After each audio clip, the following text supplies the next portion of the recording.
नड्डा ने दिल्ली विधानसभा चुनाव को लेकर पार्टी के संकल्प पत्र के पहले भाग को जारी किया। इस दौरान उन्होंने कहा कि दिल्ली में जन कल्याण की चल रही वर्तमान योजनाएं उनकी सरकार बनने के बाद भी जारी रहेंगी। योजनाओं से जुड़ी सुविधाओं को मजबूत और उनमें सुधार किया जाएगा। उनको भ्रष्टाचार मुक्त भी किया जाएगा। जो दिल्ली में जन कल्याण की योजनाएं चल रही हैं, वह सारी योजनाएं भारतीय जनता पार्टी की सरकार बनने पर जारी रहेंगी और वह ज्यादा कारगर तरीके से, मोर इफेक्टिवली, और उसका सुदृढ़ीकरण किया जाएगा। अभी जो स्कीम्स चल रही हैं उसका जो रिजल्ट निकलना चाहिए। अब ट्रांसपोर्ट की बात कीजिए, आपने फ्री तो कर दिया, लेकिन बसेस कितनी बढ़ाई, ट्रांसपोर्टेशन की फैसिलिटी कितनी बढ़ाई। सो लास्ट माइल डिलीवरी, इसलिए हम उसको सुदृढ़ीकरण भी करेंगे और साथ में भ्रष्टाचार मुक्त करेंगे। जेपी नड्डा ने कहा कि महिलाओं को सशक्त करना हमारी प्राथमिकता है। महिला सम्मान का जो वादा किया है वो पूरा किया। समाज के हर वर्ग पर हमारा फोकस है। दिल्ली में महिला समृद्धि योजना के तहत प्रति महीने 2500 दिए जाएंगे।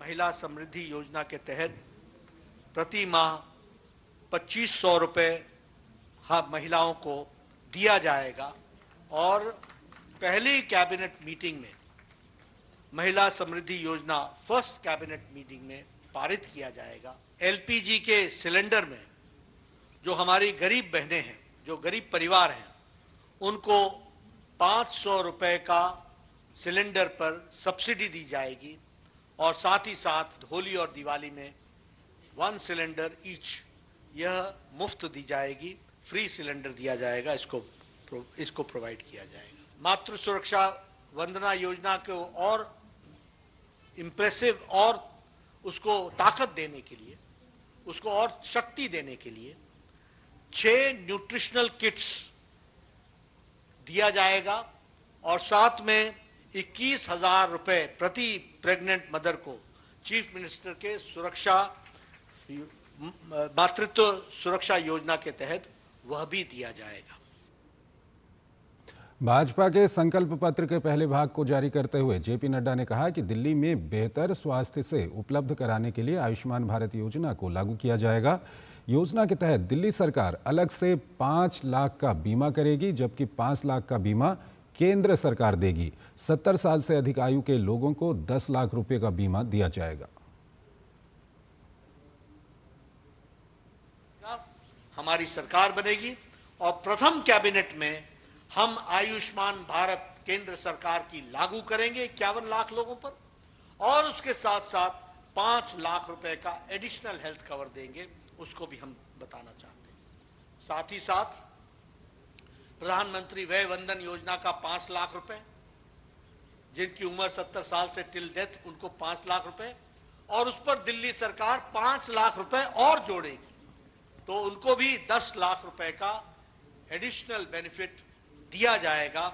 इस तरीके से आयुष्मान भारत को हम लागू करेंगे। जेपी नड्डा ने कहा कि 60 से 70 साल के लोगों की पेंशन में 500 रुपये की बढ़ोतरी की जाएगी और 70 साल से अधिक उम्र के लोगों और अन्य श्रेणी के लोगों को 2500 के बजाय 3000 रुपये पेंशन दी जाएगी।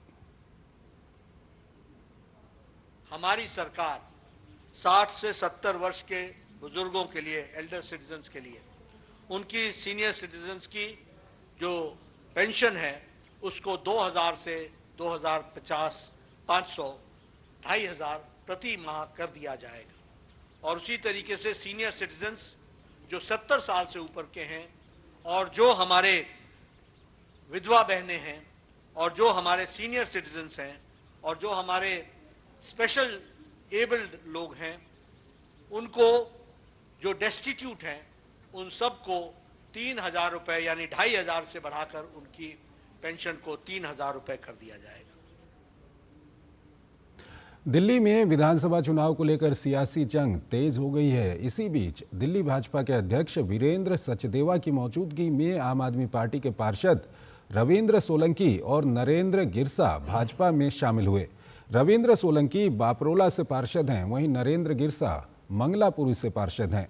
आप नेताओं के पार्टी में शामिल होने पर पश्चिमी दिल्ली से भाजपा सांसद कमलजीत सहरावत ने कहा कि जो वादे किए गए हैं उन्हें पूरा किया जाएगा।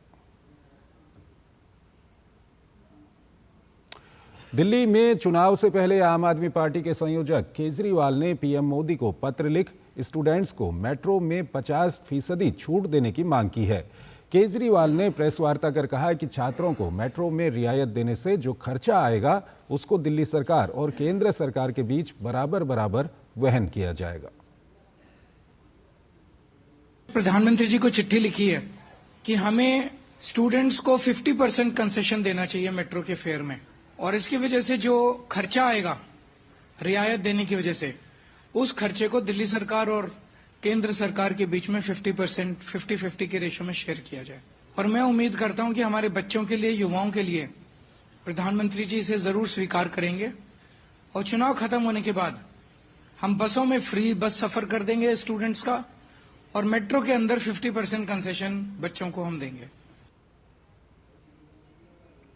केंद्रीय मंत्री अश्विनी वैष्णव ने कहा कि प्रधानमंत्री नरेंद्र मोदी ने RINL को 11,440 करोड़ रुपए का रिवाइवल पैकेज दिया है, जिसको कि कैबिनेट की CCEA में मंजूरी दी गई थी।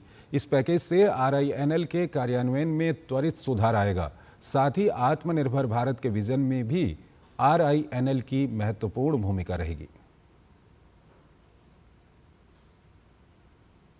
ये बहुत बड़ा एक रिवाइवल पैकेज है। RINL देश के स्टील सेक्टर में एक बहुत इम्पॉर्टेंट कंपनी है जो कि आंध्र प्रदेश में स्थापित है, और ये यूनिकनेस है इसकी कि ये पोर्ट बेस्ड स्टील प्लांट है। इसमें जो हिस्टोरिकल प्रॉब्लम्स थी उनको सॉल्व करने के लिए फ्रेश इक्विटी इन्फ्यूजन और वर्किंग कैपिटल को प्रिफर्ड शेयर कैपिटल के हिसाब से 11,440 करोड़ रुपीस का पैकेज बना है। RINL के रॉ मटेरियल के टाई अप के लिए भी काम चल रहा है, NMDC से टाई अप है। साथ ही साथ